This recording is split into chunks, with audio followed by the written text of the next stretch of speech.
ഈ ഒരു വിഷയം പറഞ്ഞു കഴിഞ്ഞാൽ എത്രത്തോളം പ്രതികരണം വരും എന്ന് പറയാൻ പറ്റൂല. പ്രാക്ടിക്കൽ ആക്കാൻ പറ്റുമെന്ന് ആൾക്കാർക്ക് ഡൗട്ട് ഉണ്ടാവും. അതും ഉണ്ടാവും. പക്ഷേ ഇത് ബാംഗ്ലൂരെല്ലാം പല കമ്പനീസിൽ ഇപ്പം നടപ്പിലാക്കി തുടങ്ങി.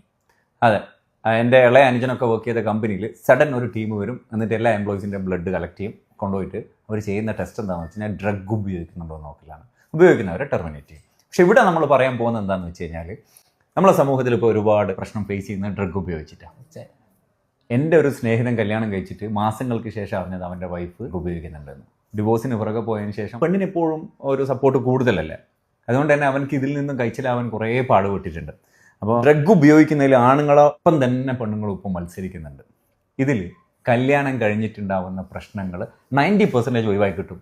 ഈ ഒരു സംഭവം കല്യാണത്തിന് മുന്നേ പുയ്യാപ്പിളിൻ്റെ വീട്ടുകാരോട് പെണ്ണിൻ്റെ വീട്ടുകാർ പറയും പുയ്യാപ്പിളിൻ്റെ ബ്ലഡ് ടെസ്റ്റ് ചെയ്യണം, ഡ്രഗ് ഉപയോഗിക്കുന്നുണ്ടോ എന്ന് അറിയണം. അതുപോലെ തന്നെ പുതിയാപ്പിളിൻ്റെ വീട്ടുകാർ പെണ്ണിൻ്റെ വീട്ടുകാരോട് പറയും പെണ്ണിൻ്റെ ബ്ലഡ് ടെസ്റ്റ് ചെയ്യണം, ഡ്രഗ് ഉപയോഗിക്കുന്നുണ്ടോ എന്ന് അറിയണം. ജെനുവിനായിട്ടുള്ള ഒരു ക്ലിനിക്കിൽ നിന്ന് അതിൻ്റെ റിസൾട്ട് വാങ്ങിച്ചിട്ട് ഉപയോഗിക്കുന്നില്ല എന്ന് ഉറപ്പിച്ചതിന് ശേഷം കല്യാണം കഴിക്കാന്നുള്ള ഈ ഒരു സംഭവം വന്നു കഴിഞ്ഞാൽ കുറേ പ്രശ്നങ്ങൾക്ക് ഒരു സൊല്യൂഷൻ ഉണ്ടാവും. അത് മാത്രമല്ല, ഇത് കോളേജിലെല്ലാം നടപ്പിൽ വരുത്താം. ഈ ഒരു അഭിപ്രായം പറയുമോ? ഇപ്പം എൻ്റെ സൈഡിൽ എനിക്ക് രണ്ട് അനിയന്മാർ കല്യാണം കഴിഞ്ഞ്, അല്ലെങ്കിൽ മാതൃകാപരമായിട്ട് ഞാൻ ഇവരെ ബ്ലഡ് ടെസ്റ്റ് ചെയ്തിട്ട് നടത്തുമായിരുന്നു അല്ലേ. ഞാൻ ബ്ലഡ് ടെസ്റ്റിന് ഇപ്പം തയ്യാറാണ്. കല്യാണത്തിന് ഇതെൻ്റെ അനിയനാണ്. നമ്മളെ കൂട്ടത്തിൽ ഇപ്പം എൻ്റെ വൈഫിന് 3 ആങ്ങളാറുണ്ട്, 2 കല്യാണം കഴിഞ്ഞ്. ഇത് നമുക്കുണ്ടാവില്ലേ നമ്മളെ സ്വഭാവത്തിനേക്കാളും ഇഷ്ടപ്പെടുന്ന ഒരു സ്വഭാവം, അങ്ങനെ എനിക്ക് ഇഷ്ടപ്പെട്ടു നമ്മളെ ലുലു എന്ന് വിളിക്കുന്ന നമ്മളെ ഫയാസ്, മൂപ്പര കല്യാണം നോക്കുന്നുണ്ട് അല്ലേ. അപ്പം ഞാനീ പറഞ്ഞത് കൊണ്ട് മാതൃകാപരമായിട്ട് നമ്മൾ തുടങ്ങണ്ടേ. നീ ബ്ലഡ് ടെസ്റ്റിന് ഓക്കെ ആണോ? ഉറപ്പല്ലേ? ഞാൻ കുറവായി പോവില്ലല്ലോ.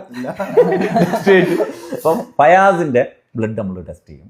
അത് ഫയാസിന് വിവാഹാലോചന വരുന്ന ആൾക്കാർക്ക് പറയാം, ധൈര്യമായിട്ട് പറയാം. പക്ഷെ ഒരു കണ്ടീഷൻ ഉള്ളത്, നമ്മൾ അങ്ങോട്ടും പറയും പെണ്ണിൻ്റെ ബ്ലഡും ടെസ്റ്റ് ചെയ്യണം, ഡ്രഗ് ഉപയോഗിക്കുന്നുണ്ടോ ഇല്ലയോ എന്നുള്ള ഉറപ്പ് നമുക്ക് വേണം അല്ലേ. അപ്പോൾ ഈ ഒരു സംഭവം എത്രത്തോളം പ്രാക്ടിക്കൽ ആവും എന്ന് എനിക്കറിയില്ല. നിങ്ങളുടെ അഭിപ്രായം? പ്രാക്ടിക്കൽ ആക്കണം എന്നാണ്. ആക്കാൻ വേണ്ടിയിട്ടുള്ള ഒരു ശ്രമം നമുക്ക് നടത്തിയാലോ? എന്തായാലും നിങ്ങൾ കമന്റ്